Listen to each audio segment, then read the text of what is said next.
Any views expressed on this program do not represent the views of Liffeysound. The very word secrecy is repugnant in a free and open society. And we are, as a people, inherently and historically opposed to secret society, secret oaths, and the secret proceedings. Waking humanity, one soul at a time. This is the World You Don't Know radio show with your host, Nick O'Connell. Good evening, ladies and gentlemen. You're very welcome along to this week's edition of The World You Don't Know with myself, Mick O'Connell. Now, I just have a little thing to read out. Now, I have my guest lined up, Max Igan. He's going to be coming on now in a moment. We're going to have a very good show. Max is a wonderful guest. Max is going to be appearing at the Open Minds Ireland Conference in Waterford. And I've been asked to read something out by Trevor from Open Minds. I'm going to read this out now, so just bear with me for a second. The Open Minds Ireland Conference is back in Waterford. As I said, it was on there last year. I attended last year's one, and I interviewed a few of the guests leading up to last year's conference, and I went down to the conference myself for the 2 days, and it was absolutely brilliant. Crack. It was 90, I have to say, and some of the speakers were brilliant. It was an amazing event. Anyway, the second one is on this year. They're running it again, but this time it's over 3 days. I think it's the 4th, 5th and 6th of March. I think, I'm not sure, but I'll double check with Trevor. Anyway, but it's at the beginning of March, and you can go on to openmindsconference.com for more details about that. And I'm just going to read something out, and now for something completely different.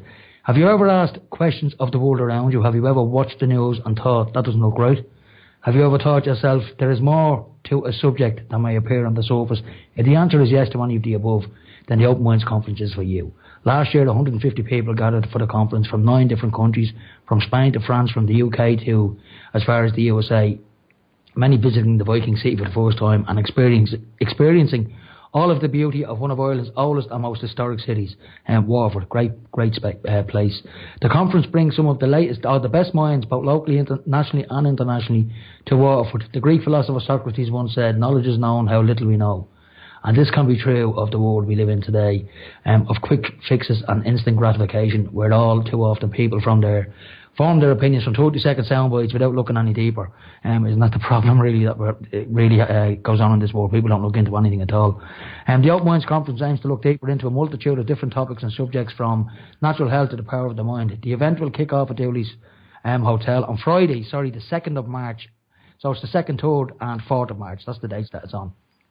And over the next 3 days, 18 speakers will be providing their insight and knowledge, including Bernadette Bohan, John Wilson, who's the Garda whistleblower. I hope to have him on the show soon. Max Igan, who's coming up now in a moment, as well as popular local man Cian Foley, who will be discussing his book, Don't Thee for Winter. I haven't read that book, so it sounds interesting. I'll read on. As well as the speakers, the event has also some of the best local talent on show, with musicians Catherine Boland and Tom Mullane, yoga teacher Tracy Boland, the shamanic drumming of 8 Oaks, Claire Power and Visby Schroff, I think I pronounced that properly.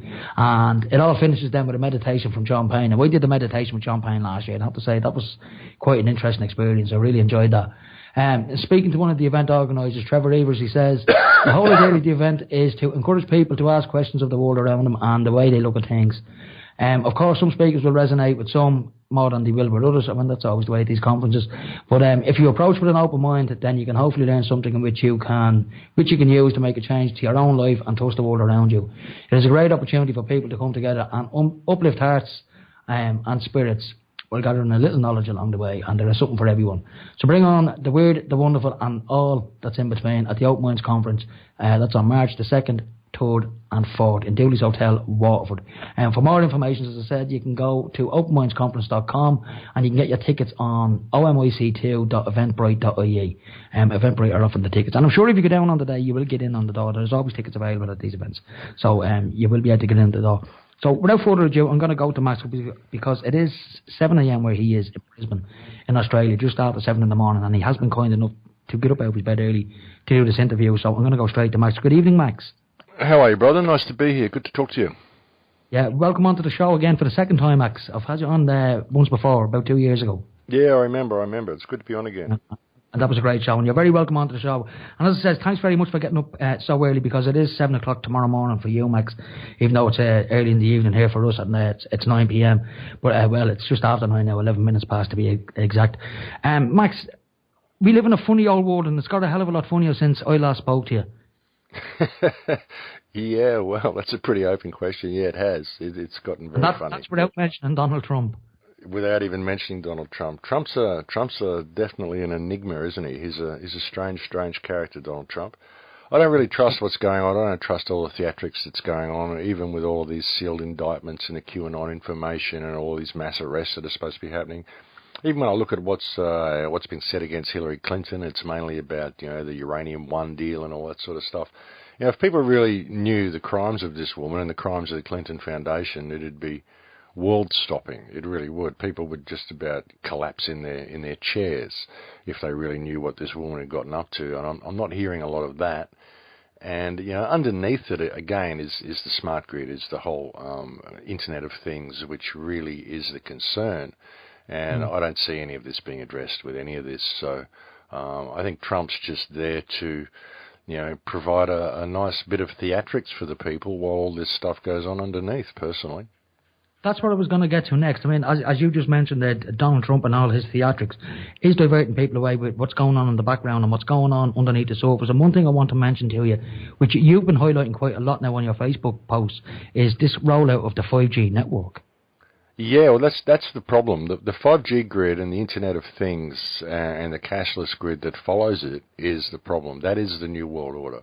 And that's coming in underneath everything under the guise of convenience. Everybody's kind of lapping it up. There's all this stuff going on the surface, all these battles for power, the battle against the deep state and all this sort of stuff. And it's keeping everybody entertained. They're all sitting there with their bags of popcorn watching all this stuff. And even if there are mass arrests, I mean, what, Hillary Clinton and Bill Clinton, do people seriously think these guys are going to go to jail? I mean, they're not. I mean, even if there was some sort of theatrical theatre trial that we saw, they'd probably just go off to the Caribbean anyway. I mean, these people are never going to be dealt with the way they should be. It just doesn't work that way. All of this is theatrics, and underneath it is the smart grid, the 5G grid. Now, the 5G system in itself is bad anyway because of the health concerns of this radiation that it causes. It's like we're going to be living inside an airport scanner all the time. That's kind of what 5G is. It's this millimetre wave radiation. And that's a concern, and people are sort of focusing on that as well. But the reason the 5G rollout is happening, it isn't just to immerse us in radiation, it's because they need the speed for the Internet of Things, because everything's going to become cashless, everything's going to become digital. And the Internet of Things is not about convenience, it's about surveillance. And once this comes online and they're able to digitise cash, they basically got us by the short and curlies, and it's going to be very difficult to escape from that system. And a lot of people aren't noticing it. They're sitting there waiting for this big mass arrest thing to happen. And even if it happens, what happens then? Say the Clintons are arrested and they're all put in jail. Well, now what? Now what? Is anyone addressing this smart grid? Is anyone addressing the 5G grid? Is anyone addressing the cashless society? Is anyone addressing the theatrics that's going on with North Korea and China and the One Belt, One Road system and all the stuff that's going on in the background that people just aren't paying attention to? They're too concerned with politics and theatrics and this mythical battle that's supposed to be going on the surface that we're all seeing, Yeah, I mean, you talk about the cashless society now. That was something I have been speaking about at least for the last 10 years. That's when I came across the concept of a cashless society. And at the time, I said, well, maybe that's not a bad idea. This is before I realised how dangerous it could actually be then. And I heard people like yourself then mention how dangerous a cashless society can be. And I'm looking now here in Ireland. 10 years ago, people did have credit cards, obviously, but there was very few people who were paying for their daily shopping, say, with a card. Now everybody seems to be going around tapping cards off the machines or using their mobile phones to pay for stuff. And they all just think this is super convenient. This is great. This is wonderful, Well, yeah, it's not. It's about control, and it's about controlling everything you do. Once it all goes digital and it's all controlled by algorithms, there'll be two types of people in society. There'll be desirables and undesirables. And, if you don't behave the way the government wants you to, they simply penalise you. There's a recent case that just happened in China. There's a guy he was a journalist. His name is Louis Hu, I think his name is. Oh, well, him, yes. They shut him out of the system completely. Shut him out of the system, and he didn't even know. They didn't send him any message to tell him he was being shut out. He just went to buy a plane ticket and got told he was not qualified for the train ticket, for the plane ticket. He's also not qualified to ride on certain high-level trains. Any classy trains he can't ride. He can't buy land. And once it all goes digital and it's all cashless, you'll find that he'll probably go into the supermarket and he'll only be able to buy generic brand food. He won't be able to buy any top brand foods or anything like that. So they can penalise you in any way they want. And the danger of it is that there's no appeal process for this man. There's no one he can call. There's no one he can write to. There's no one at all he can contact to say, hey... He doesn't even know who's done this to him, does he? Like, what department is responsible for what? Yeah, there's no information at all. You're just locked out of the system. And this has happened to 7.4 million people in China. One guy, because he stole a few packets of cigarettes, he's been completely locked out of the system. So it basically forces people into a life of crime. So if you're a dissenter, they just lock you out of everything, all the things that you're normally entitled to, and you're put into a position where you have no other option than to steal or whatever to survive. So they force you into a life of crime, get you into the private prison system, and this is the way they're going to be dealing with dissent. It's going to be like a rewards system. Like in China, they call it a social credit system, and they reward you according to your trustworthiness. Your trustworthiness being how much you're willing to comply with government regulations. So that's the reality that we're heading for with this cashless grid, and that's what people aren't addressing. Yeah, I think David Icke calls it the Hunger Games Society. Well, yeah, it could be. I mean, it'd be like that. But even worse than what we saw in the Hunger Games. I mean, with being tracked with everything that you do, absolutely everything has an IP address. And all the red herrings we're given, microchips and all this sort of stuff, I mean, they don't need to microchip you. They can already do it off your bioacoustic resonance. The nanotech that we've all been swallowing and eating, that's in the chemtrails, it's in all the food and stuff. And it's something like 1,830 products they've found in the United States that contain nanotechnology. Cereals, dressings, sauces, sweets, candies, all sorts of stuff. Same as here in Australia. So it'd be in Ireland, it'd be in England, it'd be everywhere, it'd be across Europe. It's just not being reported. I seen a video yesterday on YouTube. It was on Facebook, but it was hosted on YouTube, and it was a video of a nanobot grabbing a sperm by the tail and guiding it to the egg. You can see it all under the microscope. And it was a chemtrail page who put the post up saying, these nanobots are in chemtrails. We're all consuming them. They're in our systems. Yeah, that's the thing. Well, the nanotech is in everybody, and the question is, what are they going to do with it? What's it programmed to do? What sort of things can they get this to do once the 5G grid is in place? Because it's all to do with signals. I mean, and you can even go to MIT websites and you can see experiments they did 10 years ago, where they were injecting nanotech into rats, and they were having the nanotech switch the genes on and off in the rats using radio waves to control the nanotech. Now, this is an MIT website 10 years ago. This is where the technology was. So this isn't conspiracy theory or anything like that. They can use nanotech to perform tasks inside you, and they can control it with radio waves.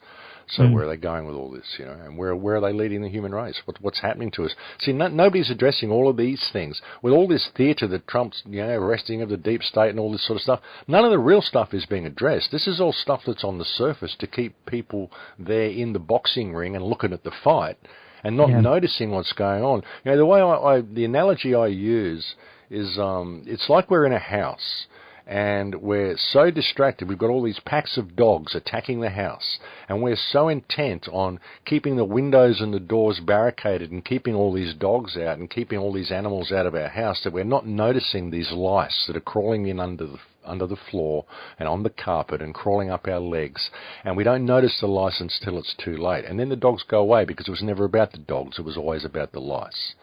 And that's what's happening to us, All of this stuff is happening below the surface while we're kept distracted with this theatre on the surface, which was just causing us not to look. And then we're not looking at what is happening right under our noses, and we're not looking at the technology we're using and the things that are being presented to us under the guise of convenience. Yeah. What do you make of the flu outbreak that's going on now at the moment, both here and in the UK? We're suffering a serious flu epidemic here, and it's the Australian flu, it's called. I mean, they're blaming the Australians on this. Yeah, of course. This virus. Now, I like one person I know who I know of, a guy who I grew up with, passed away recently because of that. Now, I think he had an underlying illness, but apparently he caught this Australian flu. And there's been a few people in Ireland have died from the Australian flu, and a few people over in the UK as well. So I don't know. I mean, the New Scientist magazine, they on the front cover of the January issue has 2018, the year of the flu. It's like they're putting it out there that this year is going to be a big year for the flu seasons, for the flu virus. Yeah, well, they're just putting it out there. They're just putting that in people's minds, and hopefully they'll get them with the vaccines. You go get the vaccine, that's what gives you the flu usually. So they promote all this stuff to promote the vaccine campaign, I think. Yeah, a friend of mine, he got the vaccine there before Christmas. A chap in his 50s, and I swear to God, Max, he was in a jock for about 4 weeks. Not good, not good. Ill, but he's okay now, like he's over the worst of it, but, I mean, 2 days after the vaccine, he was in bits. And I said to him, that's the vaccine, you shouldn't have got it. Yeah, the vaccines, they do this. I mean, they're incredibly toxic. They're responsible for so many problems, autism. There's so many things that can be traced to vaccines. They don't do any help at all. Even if you look at the charts over the years of where polio was and all of these things that they brought these vaccines in for, they were all in decline anyway. All of these diseases were in natural decline, and if you look at the graphs, the vaccines didn't put a dent in the graph. They didn't change anything. So they cause more problems than good, I think. Yeah, I think you're right there, Max, now in relation to the vaccines. I have a child now, he's totally unvaccinated and he's never sick. And any time he is a little bit ill, he might have a stuffy nose around, it's usually 24 hours, 48 hours, and he's fine after that. Yeah, well, look, there's a guy from the UK, I believe, Dr. Graham Downing. I recommend everybody check out his work. He spoke at AV8 last year. Amazing talk, really, really fantastic talk. Spoke all about vaccines. Showed all the figures and the charts, showed how they have to put basically 162 children in danger in order to protect one with the current vaccine program, the way it works, and how vaccines are setting up this environment, and it's all leading towards transhumanism. They're using vaccines to basically create certain biological environments in people that all complement this lead into transhumanism. It's quite insidious, and he did a great talk on that, so I highly recommend people look into his work. And he's a medical doctor, he's an MD. He can, of course, only say so much or he might lose his license, and he's got a family to support, so he kind of walks a fine line, but he says what he can, and he gives you all the facts and figures, and this is stuff you can take and show to any doctor or any politician, and it's inarguable. Here's the figures, and this is from a doctor, so... I meet a radio show host over here, a guy called George Hook, who had a daily radio show on a national station. He was quite well known in the country, and he was talking about vaccines and questioned the validity of their safety and stuff like that. And that was grand. There was no hoo-ha about it in the press or anything like that. But then a week later, he made a remark in relation to rape. I think the remark was that if a girl goes out dressed in a certain way, is she not asking for trouble? And, he was saying women should be more responsible in that respect. But he got into serious trouble over the remark, but they drummed him off his show and got rid of him. And now he's back on the station, but he got an hour a week or something like that. But this is a guy who went from a 5-day show to nothing, And they were blaming the remarks he made about the rape. But I was saying, no, hang on a minute. A week before, he was talking about vaccines. The one thing they don't want you to do on the radio, Yeah, well, that's true. The social justice warriors can use anything like that to get rid of anybody, any comment on rape or anything. I mean, you can't say what you feel anymore. I mean, I don't agree with his statement, but I think. I understood where he was coming from, all right, though. As I've got a daughter myself, an 18-year-old daughter, and if God forbid anything like did happen to her, and she went out dressed in a certain way, I would be questioning the way she was dressed, Well, you've got to look at the social conditions that have led to that have led young kids to think this way now, through the pornography industry and all this sort of stuff. A lot of young kids have a very, very disjointed view of what sexuality is. And this has all been done by design. So, I mean, you've got to look at the statement and put it in context. Yeah. Kids today are very, very disconnected sexually. They have no real idea, a lot of them. I mean, I get emails from a lot of kids that are very sexually confused, and pornography's done all this. Pornography has completely destroyed people's minds in that respect, and same with the phthalates and the plastics, and I mean, it's been an ongoing thing over a series of generations. Now, you're going to be doing the Open Minds conference, Max, in March over here in Waterford in Ireland. And as part of that, I'm going to be interviewing guests who are going to be appearing on it, and you've been the first, Max, so thanks for coming on for that.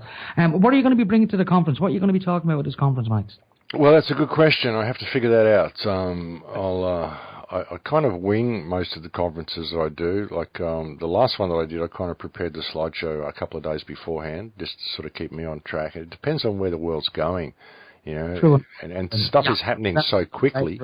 That I mean, obviously, I'm going to be talking about 5G and the smart grid and all the stuff that's going on. Possibly, you know, how we got here and where we're heading to, and what the possible solutions may be. But it's hard to know exactly where it'll go. I mean, even when I prepare a slideshow and I go off and do 4 or 5 conferences, it's sort of a different talk at every conference anyway. And with this one, I mean, it was a kind of a last-minute thing because I was supposed to be going to do some Cambo workshops in Hawaii in March, but they've been moved to June. And basically, I'm going to be in Mexico at the end of February, and then I was going to be heading to LA, then to Hawaii. And I don't want to be in LA any longer than I can possibly help it because I've already spent too much time there in the last year. And so I thought, well, I was going to be going to Europe in April. I thought, well, I may as well just go early and go in at the end of February and March, go a month early. And if I do that, that will put me in Europe at, say, the 28th of February, which means I'm very close to Ireland, which means I can go and do the conference. Brilliant. So, but I hadn't planned on doing it. I mean, I hadn't planned on... I had planned on speaking at Acapulco, which is just a 30-minute or 45-minute talk in February, but I hadn't planned on doing any more talks this year after that. Right. So I'll just put something together between now and then. I was aware through Trevor, one of the guys who was organising the conference. I think you were going to do a video link or something like that on the day. I was going to, yeah. I was going to be in Hawaii, and I was going to prepare something and just do a video link up via Skype and talk for an hour via Skype. But yeah, I mean, I've had such a busy year. I've had such an incredibly busy year, and I just wing it. All the conferences that I do, I kind of just wing it as I go in there. So I think they don't out anyway when you do that. You know, if they're not too well planned, you know. Well, yeah, I mean, I think it's better. You know, I think it's better. Yeah. I mean, I like to go out, and I really don't like going out there and just kind of being a presenter. I prefer to just go and just talk to people. You know, it's like it's kind of a sit around the lounge room table and talk sort of thing. I've always approached conferences in that way. Yeah. And so yeah, it'll be what it is on the day, but I'm sure it'll be informative. I mean, that's the way I always do it. So. I think you'll get down to Storm, Max, anyway. I imagine everybody who's going to be attending the conference, including myself, are going to be delighted to see you there, rather than have it as a video link, you know. So, and I'm sure there'll be plenty of points flying your way, Max, anyway, on the day. I've no doubt about that. Listen, Max, I need to go to an ad break, so do you mind hanging on for a couple of minutes? Not a problem, brother. Folks, we'll be back in 2 minutes with Max Egan. You're listening to Liffeysound on 96.4 FM. Now, folks, you're very welcome back. I'm going to go straight back to Max. Max, you're still there, yeah? Yes, I certainly am.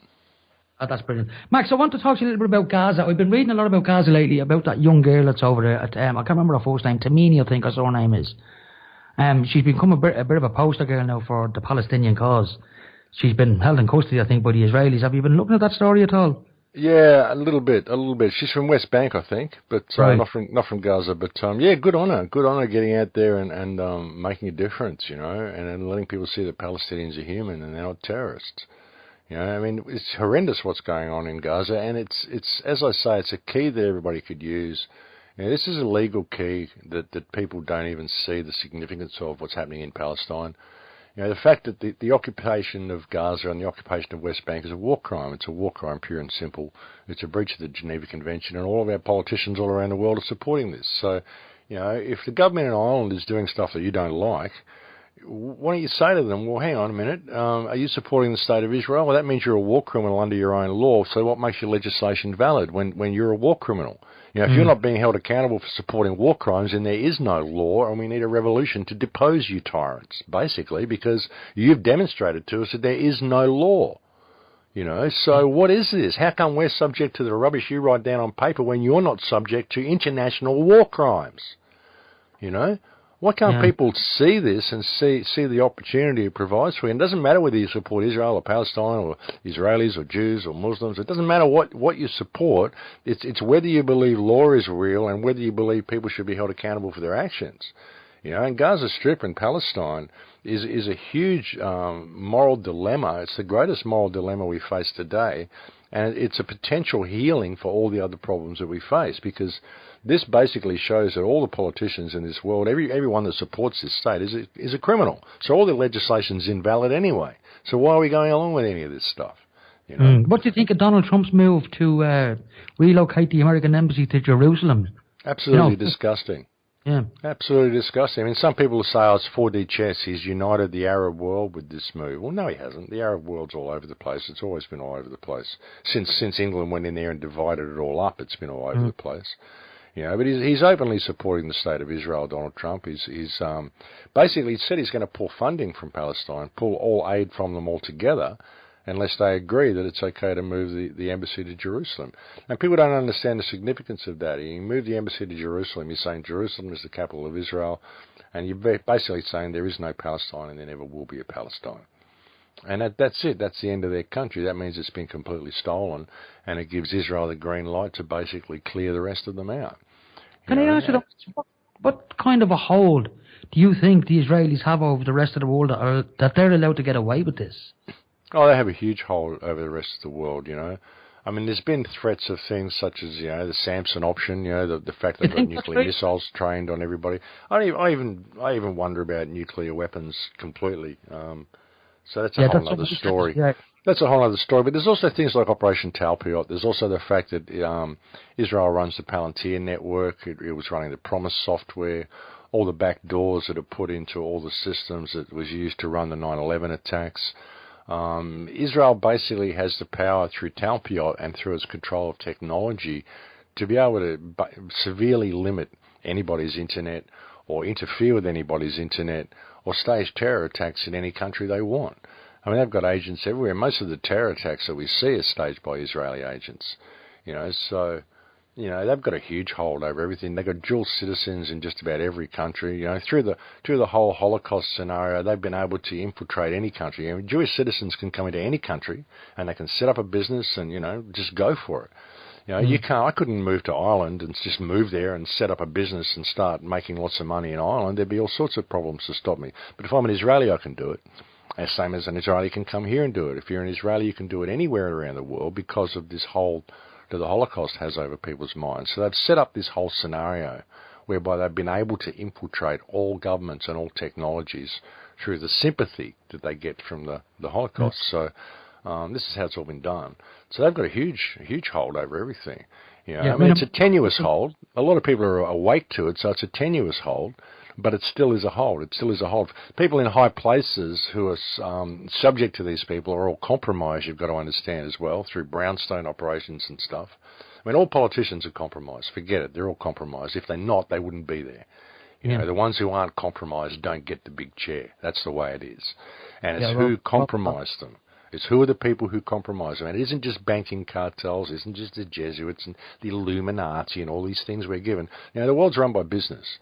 It's run by business, and people are usually compromised sexually through pornography and child abuse and underage stuff and, you know, human trafficking and all the stuff that goes on from these war zones. There's a whole world that goes on behind the world that we see. And these politicians are fully in it. And Israel is unfortunately running a lot of that world, or the people, the interest that controls Israel is running that world anyway. So, what do you think of all these sex scandals going on over in the US at the moment with all these actors? Do you think there's something different going on than what we've been led to believe through the mainstream media?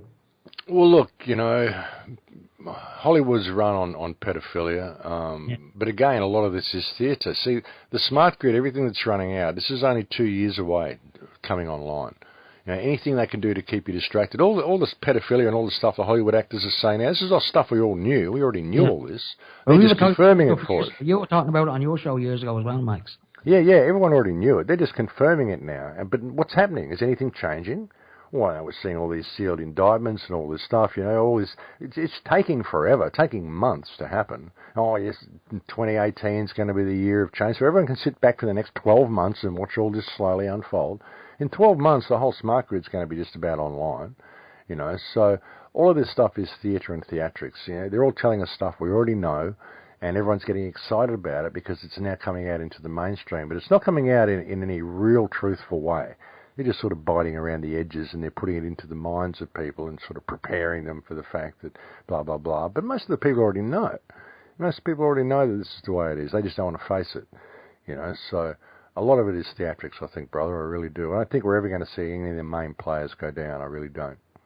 No, we never do, Max. I mean, as you said, it's all theatrics. This 5G smart grid, Max, what do you think, like for the average person who knows nothing about this 5G smart grid, how will their lives change and how will their lives be impacted when this is rolled out? What difference is it going to make to their lives? Well, you know, everything will become smart. Cash will be removed, so and you'll pay per use. You'll pay as you go for everything. You know, you turn on a tap, there'll be a few credits. You open your fridge, there'll be a few credits. Your fridge will know how much milk and butter you've got in there. It will order it for you. It will be delivered to your house. Even if you go to a supermarket, you know, they want everything with microchips, billions of microchips, everything from pill bottles to plant water, is according to the FCC. So you can walk into a supermarket, you can just pick up what you want. It'll detect you when you walk in through your bioacoustic resonance or whatever, or your card that you're carrying, whatever. It'll detect you when you walk in. You can just pick up the stuff you want off the shelves and walk out. It'll be so convenient. And as soon as you walk out, it'll just detect what you've bought. It'll take it out of your credits. So it's automatically deducted. Everything's done automatically. And it gets to the point where everything is smart. Your smart meter on your house knows when you're opening your fridge. You're charged every time you open your fridge. Yeah, so you charge per use for everything, pay as you go. And what it's going to do is it's going to put an economic value on every single action you perform. So, you know, eventually you're going to pay for everything. They'll even be judging how many carbon credits you're using as to whether you can get a flight that year. And then again, if you dissent or you say things that the government doesn't like or you step outside the lines, they can penalise you. They can deny you access to certain things that you always had access to. Yeah. They might just deny you access to whatever. They may decide that because there's an energy crisis or global warming or whatever, they've done the books and the machine, the AI has decided that it's not good to use washing machines during the daytime, so washing machines will only become active between 3 o'clock and 5 o'clock in the morning. So they could do anything they want, and people will get used to getting up to do their washing at 3 or 5 o'clock in the morning. You know? If you look at the millennium generation now, kids born from, say, 1990 onwards, they're used to all this technology now, so for them it'll just be a bit more normal than for us older folks. Like, we're looking at this in horror, you know. But one thing I've noticed about this, Max, and I've said this to a lot of people, there's moves here in Ireland. There's a campaign going on at the moment to legalise cannabis for medicinal use. And I'm saying this is the slow, maybe even not too slow, but this is the process that they're going to use to legalise it properly. Because, as you just mentioned there, Max, if we have a cashless society, you cannot have a illegal drugs business going on one side in the cashless society. People won't be able to buy their drugs. You know, so they're going to have to legalise drugs so they have control of them. Oh, absolutely. They're going to have to do that. And also it throws them a bone as well. You know, throws people a bone. Oh, the government's coming around. You know, we can all get stoned and sit down and be happy about it. Meanwhile, the smart grid's rolling out. You know, so it's like they did in the revolutions and riots that were going on in the 60s in California and the Watts riots and all of that sort of stuff that was happening. You know, Ohio and all the stuff that was going on when they were protesting the Vietnam War in the United States. They just filled the place full of LSD and pot. And the hippie movement came along, which was this whole CIA operation to peace, love, and flowers and vegetables, and let's all hug everybody. You know, it stopped all the war protests just fine. Same sort of thing. It's the same thing they're doing now. Look what they're doing in California. They completely legalised cannabis in California now across the board.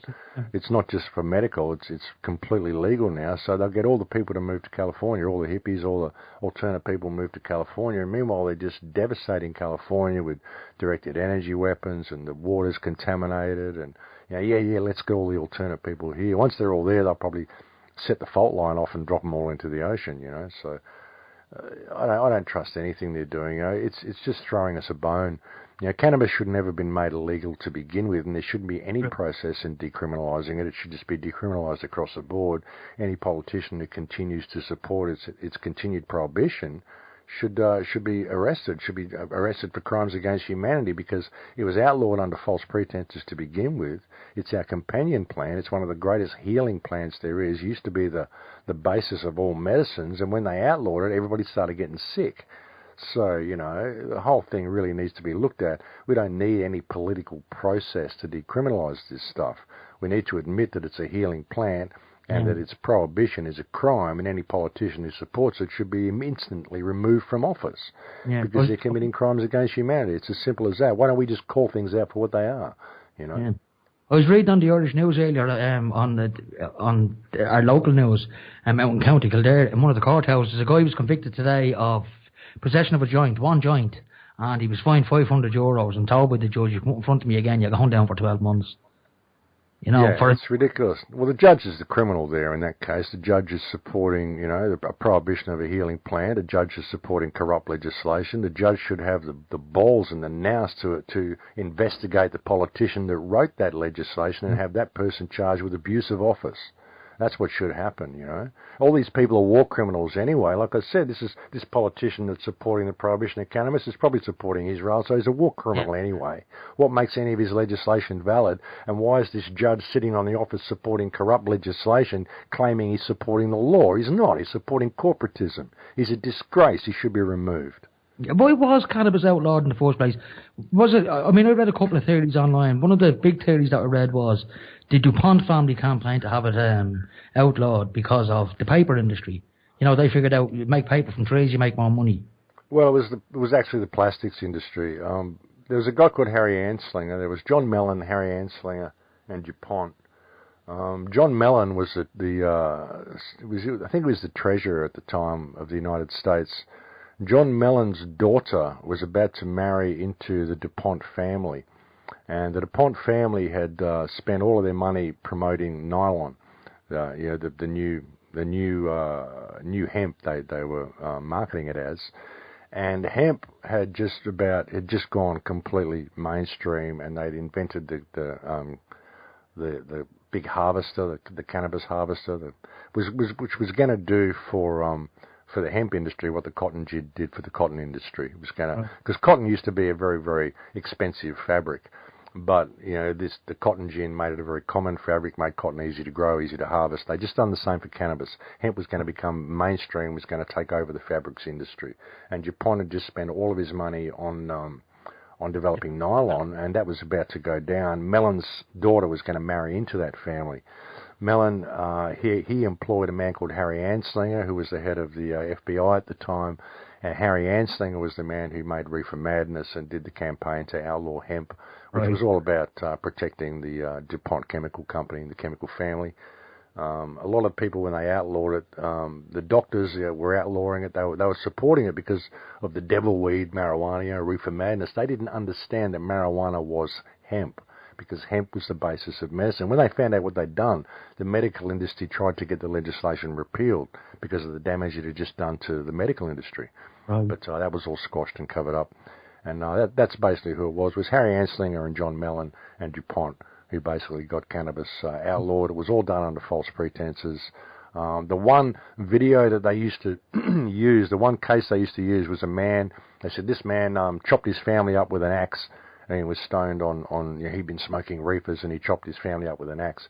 They didn't mention that he was a paranoid schizophrenic that had been in and out of psychiatric wards his whole life and was prone to that sort of stuff anyway. Probably they say, oh, look at you, cannabis causes schizophrenia and rah, rah, rah. No, it's schizophrenics and manic depressants are naturally more likely to be drawn towards cannabis because cannabis helps alleviate those conditions. It doesn't cause them. The whole thing is rubbish. It was all outlawed under false pretenses. It destroyed the medical industry, or it destroyed the real medical industry and promoted the pharmaceutical industry, which basically promoted sickness. We started developing all sorts of exotic diseases, multiple sclerosis, Alzheimer's, Parkinson's, all these things we'd never heard of before. Cancer went through the roof, all because cannabis was outlawed.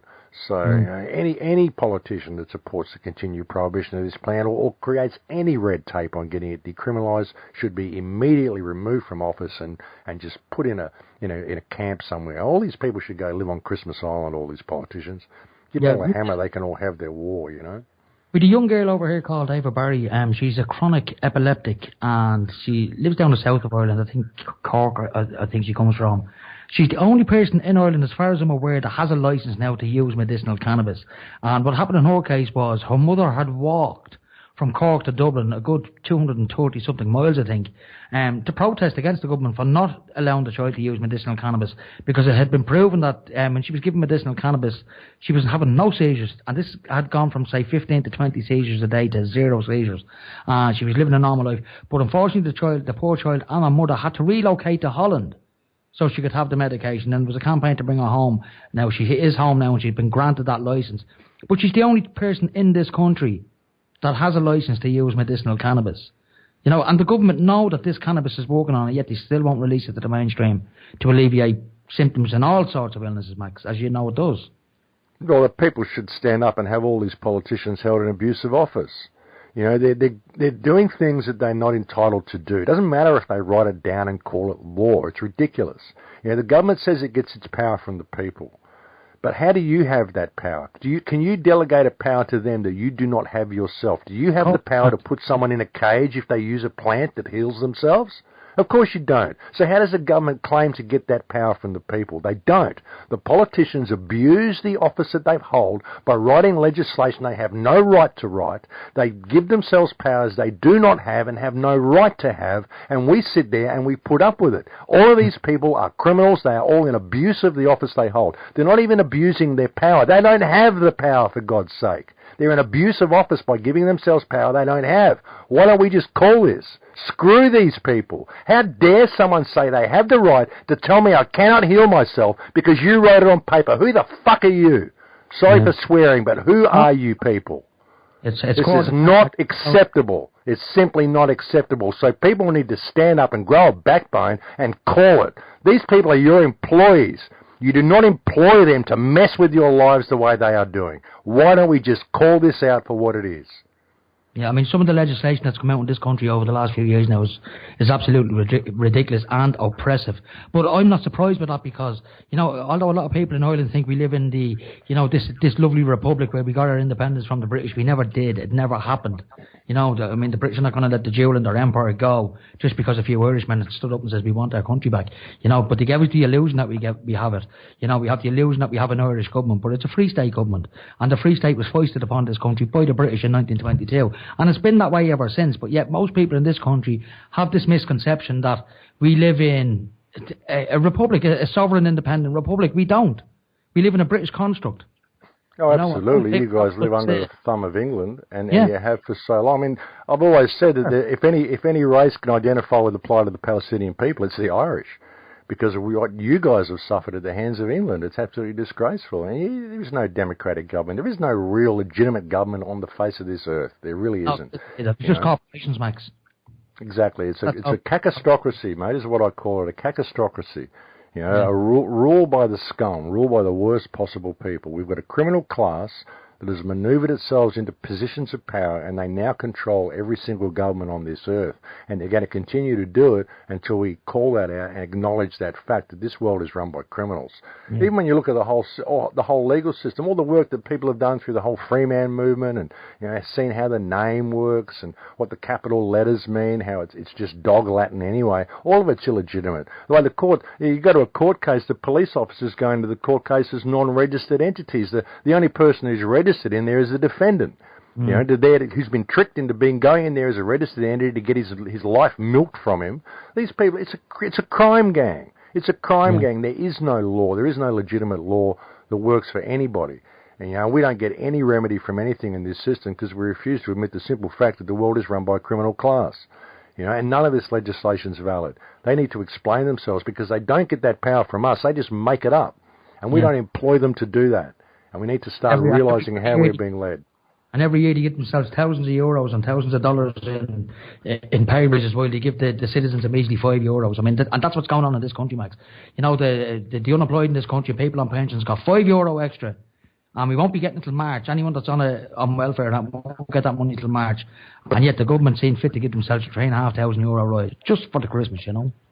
Yeah, Like, it's disgusting what they're doing, but the people are sitting back and the people just allow it to happen. They just won't rise up for some reason. I think it's the fluoride in the water, to be honest with you. That's probably one of the biggest causes of it. And the crap that's in the air and the crap that's in the food. Max, I need to go to one more lad. Do you mind hanging on for a couple of minutes and we'll have a few minutes left? Not a problem, brother. That'd be brilliant. Folks, we'll be back in 2 minutes with Max Igan.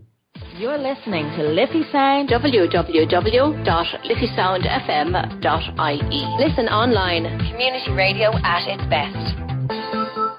Tune in every Thursday from 7 to 9 p.m.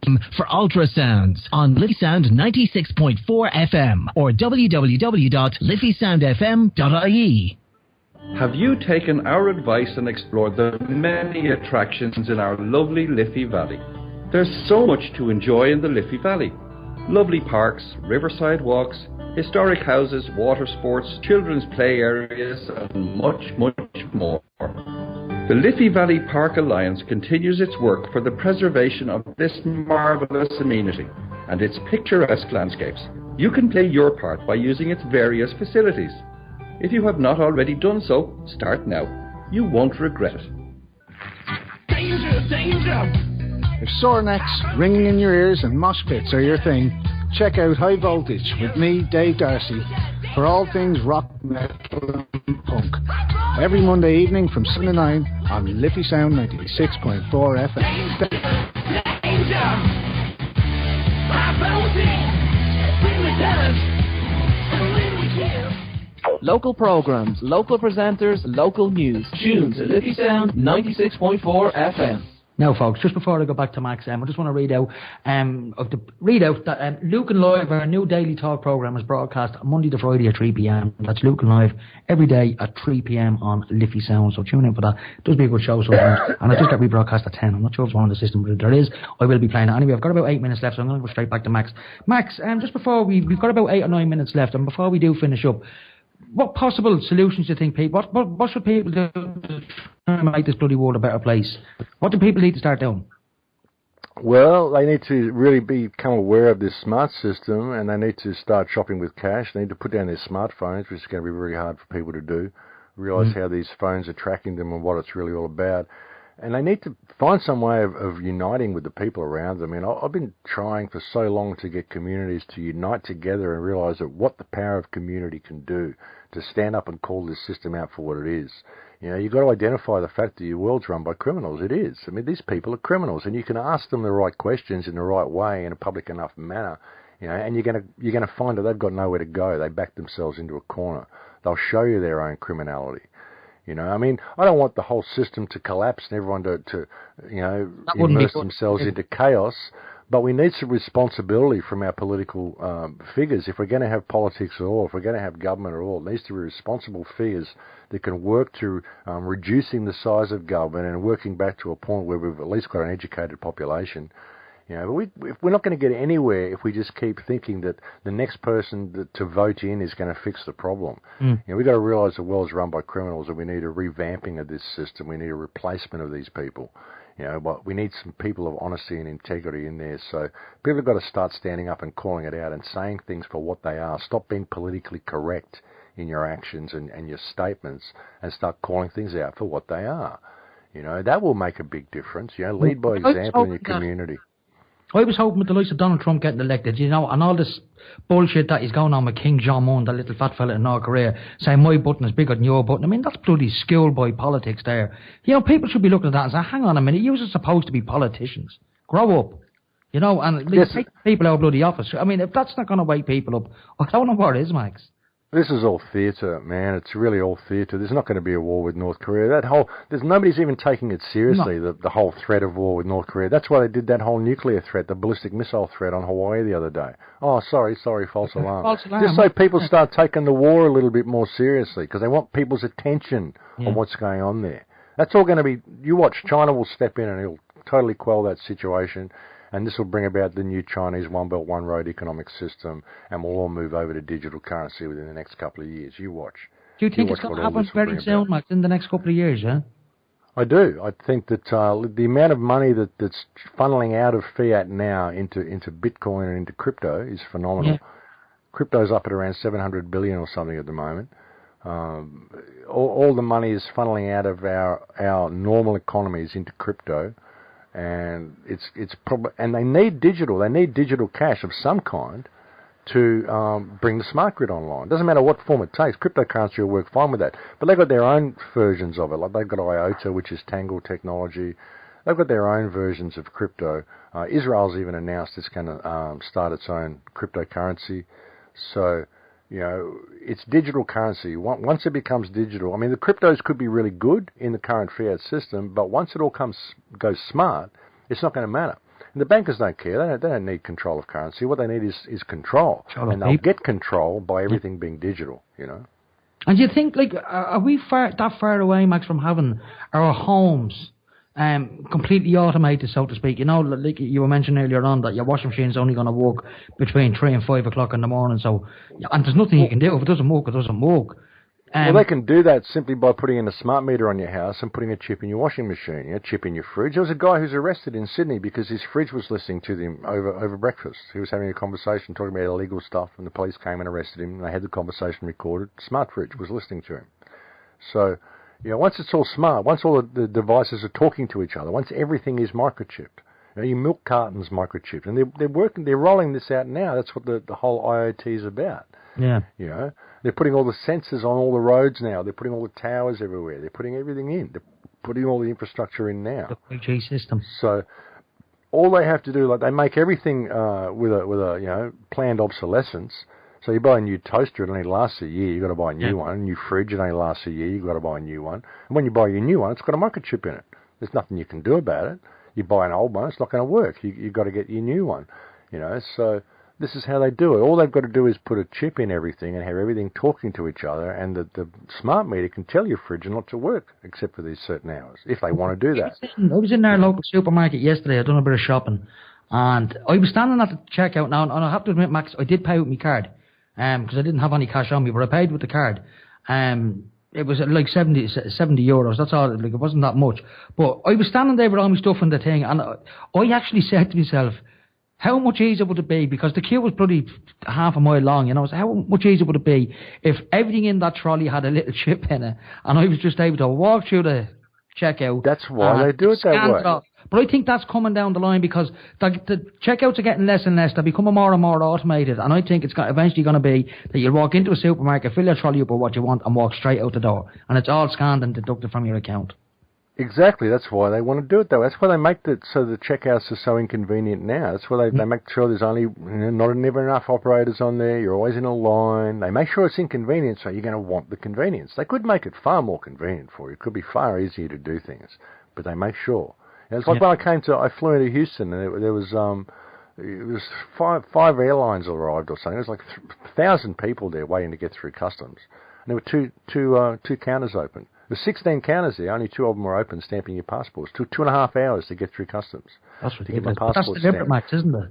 But over next to them, they were building all the retinal scanners over there, so you could see them all building them. This big line of like 12 or 15 retinal scanners, so everyone can just walk through there. So they make it inconvenient. So everyone's going to want the retinal scanners. So you can get through lots. They could have just had 16 people there stamping passports, and we would have got through in no time, But instead, they wanted all, as you said, Max, this is the control grid coming into being. Max, I have run out of time, unfortunately. The show's only an hour long, and I know you're probably used to doing 2-hour shows most of the time, Max. But I will hope to meet you for the first time, I suppose, at the conference. I will be down for the conference in March, and hopefully you'll be able to prepare at the conference and give a wonderful speech, Max, to everyone present. So, Max, listen, thanks very much for coming on to The World You Don't Know. I really appreciate it. My pleasure, brother. Pleasure to come on anytime. I look forward to seeing you at the conference. It's going to be a great event. I'm really looking forward to it. A nice pint of Guinness when we get down there. And trust me, Max, I've been in the hotel, and the Guinness down there is quite good. I'm not much of a drinker, but we'll see how we go. We'll get you a pint of Guinness, Max. You'll have to become an honorary Irishman, Well, we'll see. We'll see. Anyway, Max, I shall let you go, and listen, you take care and have a great day. You too, brother. Thanks for having me on. Thanks very much, Max. Thank you. Now, ladies and gentlemen, that was the wonderful Max Igan, all the way from Brisbane in Australia. It's what day is it? It's tomorrow there for him. It's actually Tuesday over there, so I'm in the past talking into the future. Great, the wonders of Skype. Anyway, folks, this has been The World You Don't Know, and as I said earlier on at the top of the show, I'm going to be doing these interviews. Max been the first. Max is going to be speaking at the Open Minds 2 conference in Dooley's Hotel in Waterford on the 2nd, 3rd and 4th, I think, of March. Tickets are available via Eventbrite. Just type OMIC2 in Eventbrite and you'll get tickets there. And as I said, if you want to turn up to Dooley's Hotel, or you can book a room in a local hotel somewhere down there, a bed and breakfast. If you just want to go in for the day to listen to a few speakers, go onto the website, check out who's talking. If there's anyone who appeals to you, go on that day, go on all 3 days, go on 2 days. That's up to yourself. But it's a conference not to be missed. Trevor Evers and all the lads there that Awaken a Word in South East Ireland have put this together. They did it last year, it was a huge success, and they're doing it again this year, and they have some fabulous speakers coming up. John Wilson, the Garda whistleblower, who I hope to have on the show. Nick Collistrom, a bit of an expert in the 7/7 attacks in London, he'll be going on to the show. Max Igan, who I've just been speaking to. And lots of other speakers. I can't get any of the names to the top of my head right now. Anyway, folks, I have come up to the end of the show. This has been The World You Don't Know, and I just want to... I'm going to actually play out with a song. I'm going to cue up a song now because unfortunately we had the sad news earlier that Dolores O'Riordan has passed away. So I'm going to finish up with a Dolores song, and let me see. It's my favourite song anyway from her, from the Cranberries. It's a song called Zombie, so that's what I'm going to end the show on. And remember, folks, the world is full of wonderful people, and if you can't find one, be one. Until next time, I'm going to leave you with the Cranberries. Talk to you all very soon.